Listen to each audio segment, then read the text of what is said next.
T'es touché parce que t'es un humain et t'es pas un gavé, t'as une éducation, t'as une culture, quelle que soit d'où elle vienne. T'as quelque chose qui fait que tu te rends compte qu'il y a une injustice sur Terre, une fracture terrible.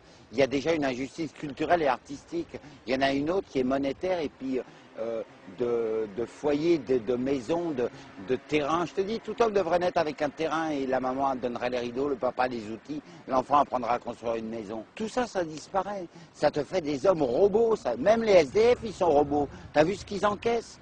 T'as vu comment ils sont dans quel état?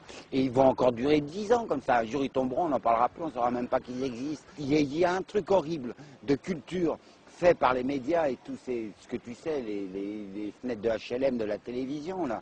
Tout ça, ça gave, ça gave, ça gave. Alors maintenant, on ne regarde plus les pauvres, on appelle la police ou on passe le trottoir. Mais malgré tout, il y a des sacrés bonnes gens qui ne s'arrêtent pas forcément pour donner, mais qui te donnent un petit conseil, qui t'amènent des plats, qui finissent par te sortir de tout ce plomb où tu baisses les yeux. Pas parce que je suis miséreux, je ne le suis pas, mais parce qu'il y en a d'autres qui gagnent pas ce que je gagne en faisant la manche, même en touchant ma pension.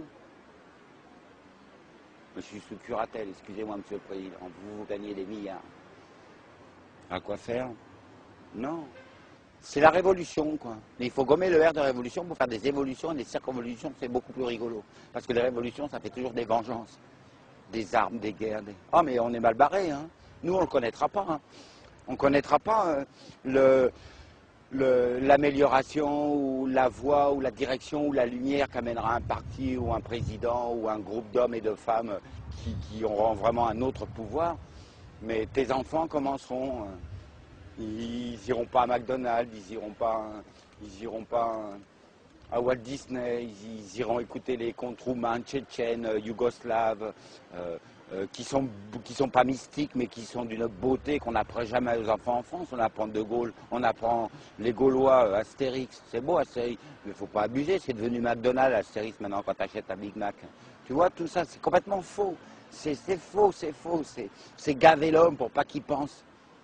Chut. Alors on vient des petits esprits, des petits... Ah, on est parfait, on est beau, on est respectable, on est civil, on est civique, on est citoyen, on est bleu, blanc, rouge, on a son pays, terre d'accueil, mosaïque culturelle. Tiens, la belle blague. Il nous faut monter dans les étoiles, alors qu'on cultive plus le jardin avec le râteau, on met plus de graines, on fait plus de petits trous avec les doigts de l'enfant pour mettre une graine et lui apprendre. Maintenant tout est sous vide, sous emballé. Maintenant tu vas en province, tu verras encore des grands-mères qui font le jardin, où il y a encore des gens qui amènent les légumes à leurs enfants à Paris. Il y a encore des tas de belles choses. Mais tout ça, un jour, on te le fera payer. Comme on fait payer le regard au SDF quand ils demandent une petite pièce. Tous ces gens nickelés, propres, brillants, sentant le parfum ultra chic.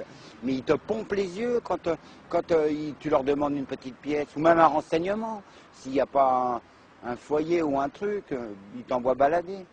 Enfin, c'est un peu l'amalgame, mais il y a une injustice culturelle et artistique de consommation qui est horrible, qui est horrible. Il faut faire une armée d'humour et d'amour avec les enfants que vous aurez et les spectateurs que vous êtes. Une armée d'humour et d'amour.